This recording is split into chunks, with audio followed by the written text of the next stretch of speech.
Don't sink your cruise style. Avoid these 8 fashion disasters. Hey dear, let's get something straight before we talk outfits. Packing for a cruise isn't like packing for a week at a hotel. It's not the same as a week in the mountains or a spring break weekend. On a cruise, you're walking into a floating city with its own culture, rules, social expectations, and yes, dress codes. And let me tell you this, the clothes you wear on a cruise can make or break your vacation experience. Yes, it's true. I'm not talking about vanity. I'm talking about practical comfort, respect for others, and avoiding awkward or embarrassing moments. In 2026, cruise lines have gotten more serious about attire. Not because they want to boss you around, but because they're trying to balance inclusivity, safety, and a pleasant experience for thousands of people sharing the same space. That means some outfits you think are harmless, they're actually frowned upon. Some outfits you think are fine, they've literally been banned on ships. And some everyday styles, they turn heads for all the wrong reasons. Today I'm breaking down 8 cruise outfits you should never wear. And I'm going to explain why each one causes problems, discomfort, or rules violations. We'll also touch on how to avoid these mistakes without sacrificing your personal style or comfort. Whether you're sailing on Carnival, Royal Caribbean, Norwegian, Celebrity, Princess, or any major cruise line, these tips apply because cruise fashion standards across the industry are converging in 2026. So if you've ever wondered, can I wear this on a ship? What do people actually wear at dinner? You're about to get real answers. Before we jump into the list, let me say this. This isn't about judgment. It's about awareness. It's about getting the most out of your cruise without awkward stares, denied access, or wasted outfits in your suitcase. Ready? Subscribe, and let's go. Let's start with one of the most common and avoidable cruise outfit fails. Showing up to the formal dining room in pool slides or flip-flops. Now look, I get it. You're on vacation. You want to be comfortable. You're coming straight from the pool deck or hot tub. You figure, hey, I'm just grabbing dinner. Who cares what's on my feet? Well, the cruise line does. And so do the people dining around you. In 2026, most cruise lines have clear rules for their main dining rooms and specialty restaurants, especially at dinner. One of the most enforced? No pool wear. That means no wet swimsuits, no bathrobes, and definitely no flip-flops. Even if you're not soaked, slides and open rubber sandals are still considered pool gear, not evening wear. Most ships won't turn you away for a t-shirt, but if you show up in flip-flops, expect to be gently or firmly reminded of the dress code. Carnival and Royal Caribbean both include this rule in their daily planners. On celebrity cruises, it's even stricter. They've started turning away guests for open sandals during evening chic nights. And while Virgin Voyages is more relaxed overall, even they encourage smart casual shoes for dinner venues like the Wake or Extra Virgin. Beyond the rules, it's about respect. The main dining room is one of the only places on the ship where people dress up a little. Not tuxedos, but collared shirts, sundresses, maybe even a jacket on formal night. When someone rolls in with pool shoes and a tank top, it breaks the atmosphere for everyone else. And let's be honest, you feel it too. You walk in, see everyone polished up just a little, and suddenly you feel underdressed. Here's the good news. You don't have to pack dress, shoes to follow the rules. Just bring one pair of closed-toe casual shoes, loafers, flats, or even clean sneakers. Shoes that say, I'm still on vacation, but I didn't just come from the pool. Pro tip, keep those shoes by your cabin door. After a long day on deck, it takes 15 seconds to swap. Easy win. Respect the vibe. Respect the venue. Just don't be the person everyone's whispering about before the appetizers even arrive. Look, cruises are supposed to be relaxing. Fun. A break from the noise of the real world. So when someone walks through a dining room or across a deck wearing a shirt that screams controversy, it kind of kills the vibe. In 2026, most major cruise lines, Carnival, Royal Caribbean, Norwegian, Celebrity, even MSC, all have updated conduct policies that specifically mention inappropriate clothing. That includes anything with explicit language, hate speech, political slogans, or sexually suggestive content. It's written right in the guest code of conduct. Attire containing inappropriate or offensive language, imagery, or messages may result in denied access to venues. And they're not kidding. You probably won't get stopped for a silly meme or a pun. But if your shirt drops F-bombs, promotes alcohol abuse, pushes a political agenda, or objectifies someone's body, that's when staff or security step in. And the worst part? You might not even get a warning first. You might just be told to go change or leave a venue. And no, this isn't censorship. It's about creating a shared space where everyone, families, seniors, newlyweds, solo travelers, feels comfortable. That's what cruising is about. That's why people book these trips. A guy on a recent transatlantic sailing wore a tank with aggressive political messaging across the front. It wasn't even dinner time, it was trivia, but suddenly the vibe was tense.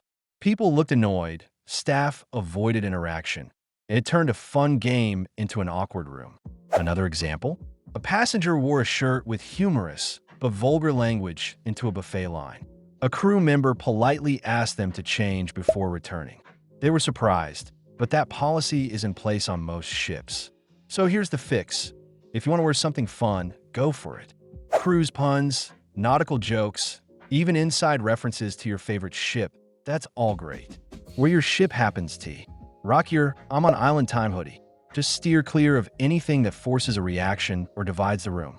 Because here's the deal. Cruises are temporary worlds where strangers become travel buddies, where the goal is peace, good food, sunsets, and maybe some karaoke.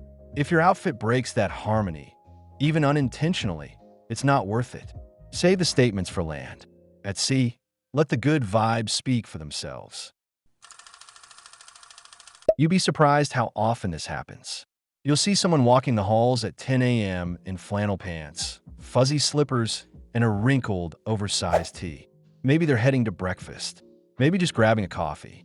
And while no one's going to throw you overboard for it, trust me, people notice. Here's the thing. Cruise ships aren't your living room. Yes, it's a vacation. Yes, it's casual. But when you walk into a public lounge or buffet in literal sleepwear, it sends a message, one that says, I didn't try or I forgot this isn't my house. It's not about being fancy. It's about effort. And more than anything, it's about presence. On a cruise, you're constantly surrounded by people, in elevators at the cafe, in the photo gallery. It's not just about looking good. It's about feeling confident when you're suddenly in the background of someone's family photo. Most cruise lines don't list no pajamas in their dress codes, but they do include phrases like appropriate daytime attire required in public venues. That means no sleepwear, no robes, no bare feet, and no outfits that scream, I just rolled out of bed and forgot where I was. This especially matters at breakfast. That's prime time for meeting other travelers, taking casual family photos, or sitting down in a cafe surrounded by well-dressed early risers. Do you really want to be the person in plaid pajama pants and bunny slippers, bumping into someone dressed for their anniversary brunch? Here's a tip. There's a difference between comfort and carelessness. Leggings, joggers, hoodies? Totally fine, as long as they look intentional. If your clothes are clean, fitted, and styled, even slightly, you're good. Pajamas, on the other hand, tell the world you didn't even try. Want something cozy in the morning? Pack a pair of soft joggers, a breathable tee, or a sundress you can throw on with one hand while half asleep. It takes 2 extra seconds, and it changes the way you carry yourself for the rest of the morning. So keep the pajamas in your cabin. You can still be comfortable and look like you're on a cruise, not camping on your couch.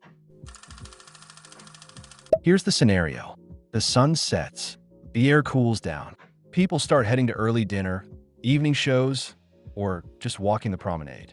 And right in the middle of it all, someone strolls in wearing wet board shorts, a half-dry bikini top, and a cover-up that's barely hanging on. To be clear, beachwear is absolutely fine during the day. Cruise culture is relaxed, and no one expects you to dress like it's a gala while you're grabbing a slice of pizza poolside. But once the sun goes down, the vibe changes. The music shifts. The lights get softer. People start moving toward dinner tables, lounges, and theaters. And messy beachwear? It instantly feels like the wrong choice. Most cruise lines, Carnival, Princess, Norwegian, Royal Caribbean, Celebrity, naturally shift their tone in the evening. Around 5 or 6 o'clock, daytime transitions to evening. Pools start clearing. The bars and lounges open up with ambient lighting and live music. The buffet is still casual, but even there, most guests change into dry, clean clothing before heading in. Showing up in beachwear during this time is like walking into a cocktail hour in a bath towel. It makes people look twice, and not in a good way. It's not just about appearances either. Wet swimsuits leave water on chairs and booths. They smell like salt water and sunscreen. And you, the person wearing them, feel cold, sticky, and out of place once the breeze picks up or the air conditioning kicks in. So here's the fix. If you plan to hang at the pool until sunset, bring a light bag with a quick change, a dry t-shirt and shorts, a sundress, a clean cover-up, and sandals that aren't soaked. Most ships have restrooms or changing stalls near every pool deck. 2 minutes and you're good. There's no need for dress clothes unless it's formal night. But a little effort makes a big difference. You'll feel more relaxed, more confident, and less like you're dripping into someone's dinner plans. And trust me, evening cruise energy is different. People are sipping cocktails, taking photos on the top deck, meeting up before the comedy show. You'll want to be part of that, not the one who still smells like SPF 50 and chlorine. Save the beachwear for the beach. After sundown, give yourself permission to level up just a little. Flip-flops, slides, open-back sandals. We all love them. They're easy, they're light, and they're perfect for poolside or beach days. But the moment you start wearing them everywhere on a cruise ship, you run into two big problems: safety and support. First, safety. Cruise ships move. The floors shift under your feet. Even on calm seas, a sudden tilt, a wet tile, or a sharp turn can catch you off guard. And when your shoes have no back, you're much more likely to trip, slip, or twist something. This isn't just about avoiding a stubbed toe. Every sailing has passengers who end up at the medical center after slipping on stairs or near the buffet line. It happens more often than you think. In a lot of cases, they were wearing slides or flip-flops. That's why most cruise lines have safety guidelines that recommend, or even require, closed-toe or secure footwear in certain areas. You'll see signs in the gym, on some excursions, and at onboard attractions. Want to try the ropes course on Norwegian? No backless shoes allowed. Zip lining on Royal Caribbean? Same thing. Ice skating? You'll need socks and supportive footwear.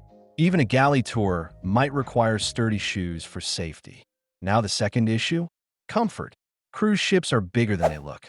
Some of the newest ones stretch over 1,100 feet long. You'll easily clock 10,000 steps a day walking from your stateroom to lunch, the theater, the deck, and back. And those thin rubber soles? They won't cut it. By day 3, you'll start to feel it. Sore arches, blisters, that constant shuffle of trying to keep your slides from flying off when you go downstairs. You'll notice it in your posture, in your ankles, even in your mood. It's not a good time. So here's what to pack. Bring 1 pair of sturdy sandals with a back strap, 1 pair of sneakers or athletic shoes for walking and shore excursions. And if you really love your flip-flops, keep them for the pool deck or cabin use only. This combo covers every need, without sacrificing comfort or safety. Flip-flops belong by the pool, not on the zip line, not on the stairs, and definitely not in the ship's infirmary. We've all seen it. Someone walks into the main dining room in a full tuxedo or floor-length gown, dripping in jewelry, as if they're stepping onto the red carpet. And while there's nothing wrong with dressing up, formal nights are part of the fun. Going overboard can backfire. Why? Because most modern cruise lines have moved away from super formal expectations. In 2026, even on traditional lines like Princess, Celebrity, or Holland America, the idea of wearing a tuxedo to dinner is completely optional. It's encouraged if you enjoy it, but definitely not required. And on more casual lines like Carnival or Norwegian, it can feel completely out of place. Instead of blending in with the atmosphere, overdressing can make you feel separate from it. You stand out, but not always in the way you'd like. Guests around you might compliment you out of politeness, but you can feel the awkwardness. When someone's in a sequin ball gown at the same table as a guy in shorts and a collared shirt, It shifts the mood. Also, logistics matter. Formal, where it takes up space in your suitcase. It wrinkles easily. It's not comfortable to wear while navigating the ship's stairs or windy decks. You're constantly adjusting, carrying extra bags, or dealing with dry cleaning. And let's be honest, that's the opposite of what cruising is about. Here's the better approach. Bring one nice outfit. Something elegant, simple, and easy to wear. For women, that might be a cocktail dress or a jumpsuit with statement earrings. For men, maybe a sports jacket over a button-down shirt. Cruise lines often refer to this as smart casual or evening chic. That's the sweet spot, where you feel dressed up without feeling out of place. On some of the more upscale lines like Celebrity or Virgin Voyages, that style actually fits better than anything ultra-formal. And even on formal night, you'll blend in while still looking polished. Cruises are meant to feel elevated and easy.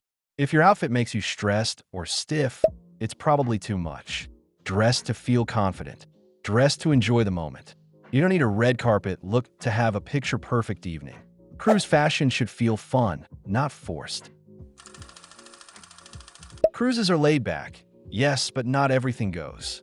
That super low-cut tank top, the barely there crop top, or the mesh shirt that leaves nothing to the imagination might work at a beach club. But on a cruise ship, especially inside dining rooms, lounges, or theaters, it crosses the line. This isn't about judging your body or saying you can't wear what makes you feel good. It's about understanding the setting. Cruise ships are shared spaces. You've got grandparents, kids, honeymooners, and solo travelers all in one room. So if your outfit is too revealing, it tends to draw attention in the wrong way. And the vibe shifts fast. In 2026, most major cruise lines now include updated attire language in their guest guidelines.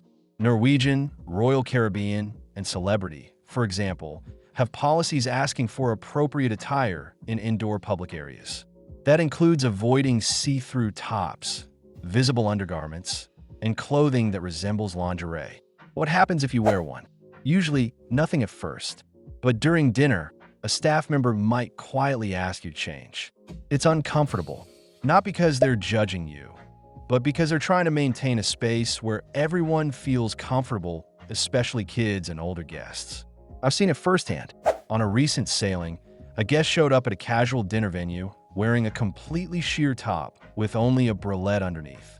She was politely redirected back to her cabin, and she didn't look thrilled. The worst part? She wasn't trying to make a statement. She just didn't realize it would be an issue. So here's the fix. If you want to wear something bold, balance it. Pair a crop top with high-waisted shorts. Choose sheer sleeves instead of sheer torso. Add a layer when heading inside, especially in the evening. Most ships blast the AC anyway, so a light wrap or shirt helps in more ways than one. And let's not forget, cruises are full of photo ops. Whether it's dinner with friends, a formal night pic, or a casual shot on the promenade, your outfit shows up in memories you'll look at for years, or something you'll feel confident in, and that makes sense in the setting. You don't have to cover everything. Just style it smart. Glitter, sequins, rhinestones, loud prints, jangly earrings, giant bangles. They all scream, "Look at me." And while that might work for a party or a one-night event, wearing that level of flash all over the ship becomes a distraction. Not just for others, but for you too. Cruising has its moments for shine. Formal night, themed parties, the sail away celebration. Yes, bring the sparkle. This is your moment to stand out. But glitter from head to toe while walking into a mellow piano lounge or grabbing lunch at the buffet. It throws off the vibe. People will look, but it may not be the kind of attention you want. The bigger issue is comfort. Those flashy outfits often come with sharp seams, heavy fabrics, or accessories that clink, swing, or snag on every surface. Sequins catch on dining chairs. Chunky bracelets smack against tables. Glitter shoes leave sparkly trails on the carpets. That might be fine for an hour-long party, but for a full evening of walking, dining, and sitting through shows, it's a headache. Let's not forget the ship's lighting. Most venues use soft, ambient lighting, but when you're decked out in high-reflective sequins, the result isn't always glamorous. You can end up glowing like a disco ball under the spotlights. which is probably not the look you were going for. So how do you balance it? Pick one focal piece. A sequin jacket with a plain black outfit. Sparkly heels with a flowy neutral dress. Statement earrings and a bold lip, but simple clothes. When you style with intention, the right piece actually stands out more. If you love shine, bring a few fun items, but don't pack your whole wardrobe in rhinestones. You'll run out of places where it fits. And chances are, you'll be happier in comfortable, breathable fabrics that move with you as you explore the ship. Remember, confidence doesn't come from sparkle. It comes from feeling great in what you're wearing. And the most memorable cruise looks are usually the ones that look effortless, not engineered. Shine with style, not stress. It still happens. Someone wears a Native American headdress to a theme night. Someone else puts on a kimono or dashiki just for a fun photo. And while they may not mean harm, these choices can come off as offensive, especially on a cruise ship where passengers come from dozens of countries and backgrounds. In 2026, cruise culture is more global than ever. Ships sail with guests from every continent, and that means the chances of sharing a dinner table, tour group, or shore excursion with someone whose culture is being worn as a fashion statement pretty high. And when that happens, it's no longer harmless, it's awkward and hurtful. Most cruise lines now include respectful attire guidelines in their guest conduct policies. That includes avoiding sacred symbols, national costumes, or religious garments unless they're part of your own cultural heritage. And if you're not sure whether something is appropriate, that's already a sign to leave it at home.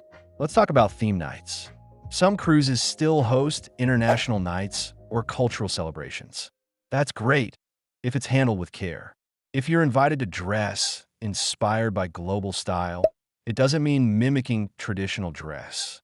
You can celebrate culture through color, silhouette, or travel-inspired looks without crossing the line. For example, want to lean into a tropical theme?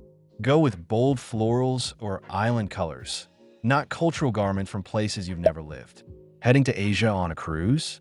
Respect local customs during port visits. Cover up when visiting temples. Avoid touristy costumes sold at markets. Your photos and your cruise karma will be better for it. The key is simple. Representation isn't the same as appreciation. If you wouldn't wear it at home in front of someone from that background, don't wear it at sea either. Cruising brings the world together. It's one of the most beautiful things about it. So let your wardrobe reflect that global respect. Celebrate with style, not stereotypes. Be expressive, but also empathetic. And when in doubt, dress with heart. You'll never offend anyone by being thoughtful. Let's wrap it up. We've gone through 8 cruise outfit mistakes, some about comfort, some about safety, and a few about showing respect. And here's the big takeaway. What you wear on a cruise can make or break your experience. From tripping on stairs in backless shoes, to freezing indoors in wet beachwear, to feeling out of place in a tux while everyone else is in polos. The goal isn't to follow fashion rules. It's to enjoy your trip without the extra stress. Cruises are built around one thing: balance. A little casual, a little elegant. A little adventurous, a little relaxed. And your clothes should reflect that same balance. Pack smart, not heavy. Comfortable shoes, versatile outfits, 1 or 2 nice evening looks, and layers that help you go from poolside to piano lounge without heading back to your cabin every hour. And here's the bonus. When you feel good in what you're wearing, you experience more. You're not hiding from photos. You're not rushing back to change. You're just enjoying the moment. And that's what cruising is all about. Now I want to hear from you. What's the one outfit you regret packing, or saw someone else where that made you do a double take? Comment and subscribe. And if this gave you even one idea to rethink your cruise wardrobe, there's a whole playlist waiting for you. Click the next video on screen for cruise outfit essentials and a few game-changing items almost no one talks about. Until next time, pack smart, sail happy, and don't forget subscribe for more videos. See you in the cruise, ladies and gentlemen.